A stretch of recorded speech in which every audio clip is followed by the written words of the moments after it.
जय हिंद दोस्तों, आज हम देखने वाले हैं मैथ में एक टॉपिक जिसका नाम है कंफ्यूजन। सॉरी, कंफ्यूजन नहीं, क्या शून्य एक सम संख्या है या फिर विषम संख्या है। मतलब इसमें भी कंफ्यूजन ही होती है, तो इसका नाम ही है कंफ्यूजन। ठीक है, तो आज हम कंफ्यूजन को फ्यूजन में बदल देंगे, मतलब एकदम क्लियर कर देंगे। तो देखते हैं कि कह रहा है कि क्या सम पूर्णांक है या फिर विषम पूर्णांक है। तो पहले हमको पूर्णांक को देखना है कि पूर्णांक क्या होता है, कि ये जो पूर्णांक यहाँ दिया गया है, दूसरा पूर्णांक होता क्या चीज है। तो पूर्णांक से पहले भी एक संख्या आती है जिसको प्राकृतिक संख्या कहते हैं। क्या कहते हैं? तो प्राकृतिक संख्या कहते हैं।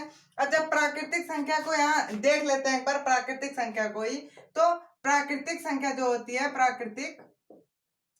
प्राकृतिक संख्या को मतलब गिनती करने वाली संख्या को ही क्या कहते हैं? प्राकृतिक संख्या। तो गिनती करने वाली कौन कौन सी संख्या है? जैसे 1 हो गई, 2 हो गई, 3 हो गई, 4 हो गई, इनफाइनेटिव तक। ठीक है, इनफाइनेटिव। प्राकृतिक मतलब होता है जो हमें प्रकृति से मिली है। ठीक है, तो 1 2 3 4 5 6 7 8 इनफाइनेटिव तक ये हमको प्रकृति से मिली है। पहले इतनी ही संख्या है, इतनी ही संख्या से सब कुछ हो जाता था। तो अब मतलब आप लोग सोच रहे होंगे कि अगर भैया जो है कि 1 2 3 4 5 6 7 8 मतलब 10 तो नहीं था, तो 9 तक अगर इससे सब कुछ हो जाता था, तो सूरज जीरो की खोज क्यों हुई? तो जीरो की खोज हमारे ही मतलब इंडिया में हुई। वो किस राज्य में हुई? तो वो बिहार के राज्य में हुई। नाम था उनका आर्यभट्ट। शून्य की खोज किसने की? तो आर्यभट्ट ने की। तो अब जीरो, इसके पहले जो है 10 लिखा कहते जाता होगा जब जीरो नहीं था। तो 10 को तब जानते कैसे लिखा जाता था? तब 10 को ऐसे ही लिखा जाता था, मतलब हिंदी में लिखा जाता था, शब्दों में लिखा जाता था। अब जो है अंकों में लिखा जाने लगा।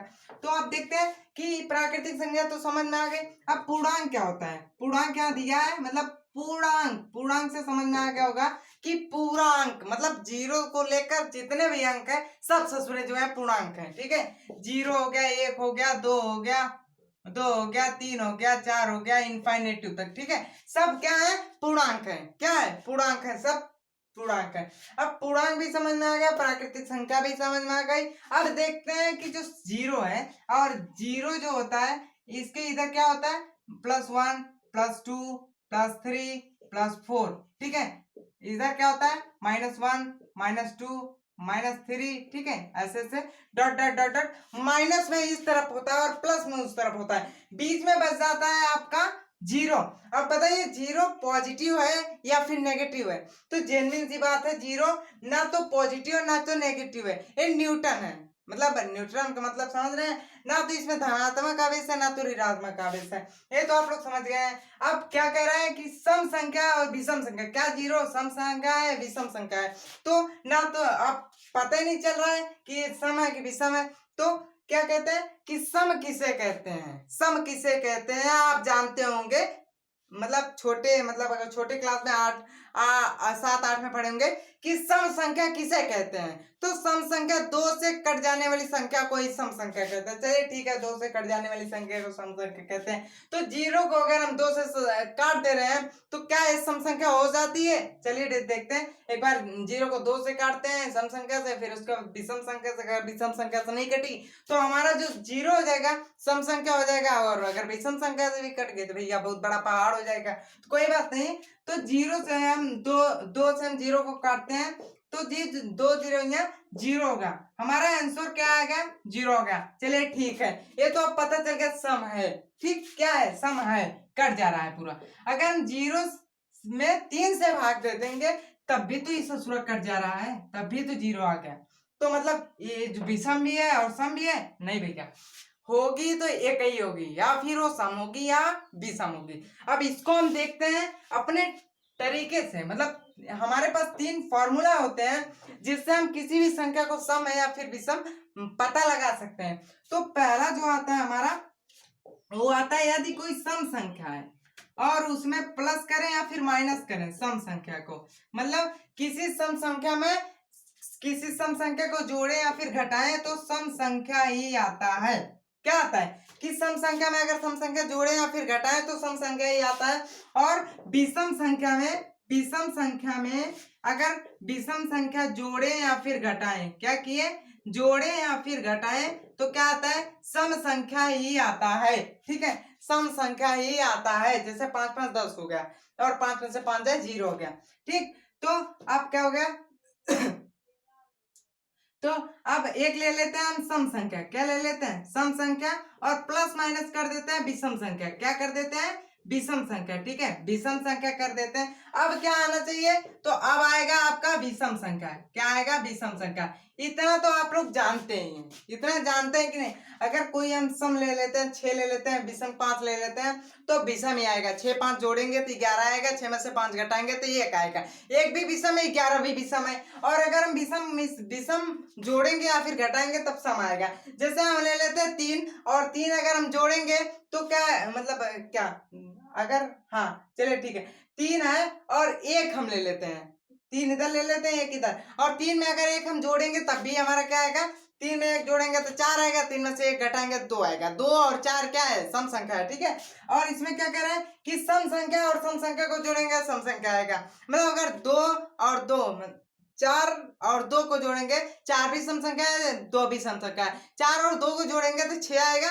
और 4 में से 2 घटाएंगे तो 2 आएगा। दोनों सम संख्या है, 2 और 6 दोनों सम संख्या है। तो वही कह रहा है इसमें कि यदि किसी सम संख्या में सम संख्या को जोड़े सम संख्या आएगा, या फिर घटाए सम संख्या आएगा। विषम संख्या में जोड़े तो विषम संख्या, घटाएंगे तब भी विषम संख्या, यही कह रहा है। तो हमें क्या देखना है कि क्या ये शून्य जो है सम संख्या या फिर विषम संख्या है। तो पहले हम लोग देख लेते हैं कि शून्य विषम संख्या, रख लेते हैं कि शून्य क्या है, शून्य क्या है, तो विषम है। ठीक है, क्या है, विषम है। ठीक है, विषम। अगर आपको लग रहा है कि शून्य विषम है तो इसको हम चेक कर दे रहे हैं। ठीक, अगर हम सम को ले रहे हैं, जैसे ले लेते हैं सम को, 4 हो गया। ठीक है, अगर हम माइनस करते हैं, मतलब माइनस सम में से सम अगर घटाएंगे तो वही होगा ना।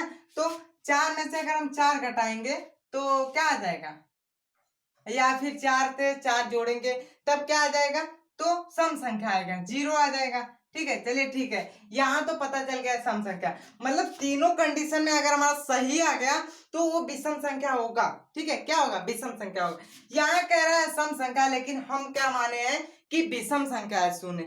यहाँ क्या कह रहा है कि शून्य एक सम संख्या है, तो मतलब ये झूठ बोल रहा है। अब देखते हैं, यहाँ लिख लेते हैं विषम संख्या, तो 0 लिख लेते हैं। ठीक है, विषम संख्या में क्या लिख लेते हैं, तो यहाँ लिख लेते हैं 7। और अगर हम 7 में 0 जोड़ेंगे या फिर घटाएंगे तो कितना आएगा, 7 आएगा। कितना आएगा, 7 आएगा। ठीक है, और 7 क्या है, एक विषम संख्या है। ठीक, और यहाँ कितना दिया है, सम संख्या, मतलब ये भी गलत है। ठीक है, अभी कट कर दे रहे हैं। तो अब हम सम को 0 कर दे रहे हैं और विषम को क्या कर दे रहे हैं, विषम को क्या कर दे रहे हैं, अगर विषम को ही 0 कर दे रहा है, सम को क्या क्या कर दे रहे हैं कि 6 कर दे रहे हैं। चलिए ठीक है, 6 कर दे रहे हैं, विषम को 0 कर दे रहे हैं, तब क्या आएगा, 6 और 0। तो 6 में अगर 0 हम मतलब विषम लिए हैं तो विषम ही 0 रखेंगे ना, कि सम रखेंगे, नहीं रखेंगे। तो 6 में अगर 0 हम घटाएंगे तब भी 6 आएगा, जोड़ेंगे तब भी 6 आएगा, मतलब 6 आएगा। मतलब ये भी गलत है, ये भी गलत है। ठीक, और ये भी गलत है। मतलब तीनों कंडीशन आपकी क्या है, गलत है। तो हमारा जो क्या है कि 0 विषम संख्या हम लोग बोल रहे थे, तो मतलब 0 विषम संख्या नहीं है। चलिए ठीक है भैया, 0 विषम संख्या नहीं है, आपकी मान लेते हैं। तो 0 है कौन सी संख्या, 0 है कौन सी संख्या, तो अब देख लेते हैं। अगर हम 0 को सम संख्या दे दें, क्या दे दें कि तुम भैया चलो सम संख्या हो, तो सम संख्या को जोड़ेंगे तो सम संख्या आएगा। देखिए आप देखिए, 4, वही एग्जांपल लेते हैं। 4 में से अगर हम 4 घटाएंगे तो 0 आएगा। चलिए ठीक है, 0 क्या है, सम संख्या है। ठीक, यहाँ भी सम है, ये भी सम है। ठीक, सम लिए हैं। और विषम क्या है कि अगर हम क्या ले रहे हैं कि 3 ले रहे हैं, 3 ले रहे हैं, 3, और क्या लेंगे कि 0 ले लेंगे। ठीक है, 0 नहीं, यहाँ तो सम लिए हैं ना, सम लिए हैं कि नहीं, तो 3 प्लस 3 ले रहे हैं। तो 3 3 अगर हम जोड़ेंगे या फिर घटाएंगे तो हमारी सम संख्या आनी चाहिए। ठीक है, कितनी आनी चाहिए, सम संख्या आनी चाहिए। तो 3 3 कितना हो जाएगा, 6 हो जाएगा। ठीक है, या फिर 3 में से 3 घटाएंगे तो 0 हो जाएगा। तो सम संख्या है, मतलब हमारा 0 जो है सम संख्या हम लिए हैं, तो सम संख्या है। चलिए ये भी प्रूफ हो गया।